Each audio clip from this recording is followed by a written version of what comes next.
Hello बच्चों, आज लाए हैं मैथमेटिक्स क्लास 10 की एक्सरसाइज 5.3 चैप्टर है अर्थमेटिक प्रोग्रेशन का, उसका क्वेश्चन नंबर 18। क्वेश्चन में क्या पूछा है वो पहले रीड कर लेते हैं। Spiral is made up of successive semi circles with centres alternatively at A to B starting with centre A of radius 0.5 centimetre, 1.0 centimetre, 1.5 centimetre, 2.0 centimetre as shown in figure. ये फिगर में दिखाया गया।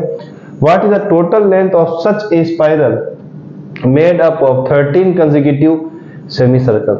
मतलब अगर इसी तरीके से हम आगे बढ़ते रहे तो बताइए कि 13 कंसेक्यूटिव सेमी सर्कल को लेने पर हमें कितनी लेंथ लगेगी, वो हमें बताइए, है ना।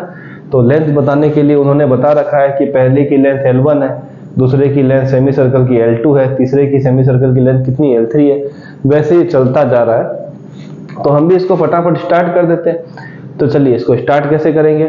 हम ले लेते हैं सेमी सर्कल वर्ड यूज हुआ, यहाँ पर वर्ड जो यूज हुआ बच्चों वो हुआ है सेमी सर्कल, ये रहा, और यहाँ भी ये सेमी सर्कल लिखा हुआ। सेमी सर्कल क्या होता है कि आपने सर्कल को आधा कर दिया है, और जब भी हमें किसी पर्टिकुलर सेमी सर्कल या सर्कल की लेंथ निकालनी होती है हम उसके पेरीमीटर पे जाते हैं, एरिया पे नहीं जाते। किस पे जाते हैं बच्चों? पेरीमीटर पे। तो हम यहाँ लिख सकते हैं length of semi circle, semi circle, semi circle कौन सा है? L1 लिख देते हैं, इसका नाम L1 मेंशन किया गया है। वो कितना आएगा बच्चों? हम लिखते हैं सेमी सर्कल का होता है 2 पाई आर, सेमी मतलब आधा, तो हम यहाँ लिख देते हैं पाई, साथ में क्या लिख देंगे बच्चों? R। पर यहाँ पर आपको रेडियस ऑलरेडी मेंशन है 0.5, पहले वाले के लिए कितनी है? 0.5, तो मैं यहाँ लिख देता हूँ 0.5, तो हमें कितना मिल जाएगा बच्चों? 0.5 पाई। तो फिर लिखते हैं length of semi circle L2, ये लीजिए, ये कितनी आ जाएगी बच्चों? फिर से पाई।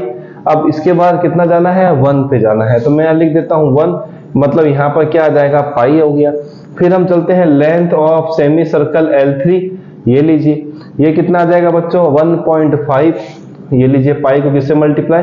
1.5 से, तो 1.5 क्या आ जाएगा? पाई आ जाएगा। इस तरीके से हमें कहां तक चलना है बच्चों? 13 नंबर तक चलना है, और लेंथ पता करनी है। मतलब हमें इन सब चीजों का क्या निकालना है? सम निकालना है। घूमते घूमते हमें 13 नंबर तक जाना है, कितना लेंथ यूज हुआ है वो बता दीजिए, काम खत्म। तो चलिए इसके लिए हम पहले a लिख लेते हैं। a का मतलब हो गया फर्स्ट टर्म, वो कितना है बच्चों? 0.5 पाई।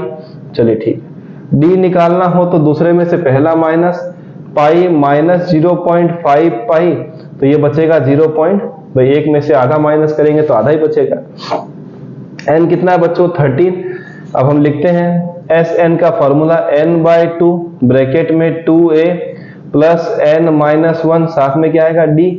चलिए अब लिखते हैं S13, 13/2, यहाँ पर क्या आ जाएगा? 2a, 2 इंटू 0.5 पाई, है ना। पाई की वैल्यू अभी मत लिखिए, लास्ट में अपने आप हमें मेंशन करनी है, क्योंकि लिखा है तो वैल्यू पुट करनी है, बाद में कर देंगे। प्लस 13-1, d कितना है बच्चों? 0.5 पाई। इसको भी ब्रैकेट में डाल दीजिए और बड़ा ब्रैकेट से क्लोज कर दीजिए।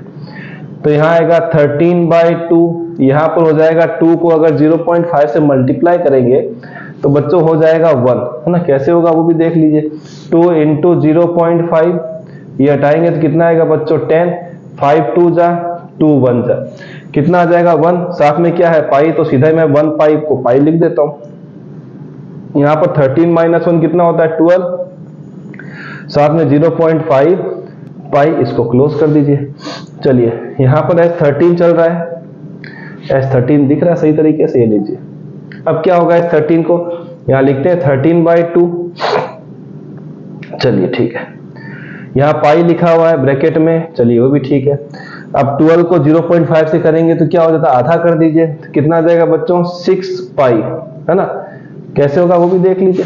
12 इंटू 0.5 हटेगा तो कितना आएगा? 10, 5 2 जा और 2 6 जा, मतलब अगर आधे से या 5 से मल्टीप्लाई करें तो उस नंबर को आधा कर दीजिए। चलिए यहाँ पर आ गया 13/2, ये 1 पाई है, 6 पाई, कितना आ जाएगा बच्चों? 7 पाई। 13/2, पाई की वैल्यू आप पुट कर देते हैं 7 इंटू पाई की वैल्यू बच्चों कितनी है?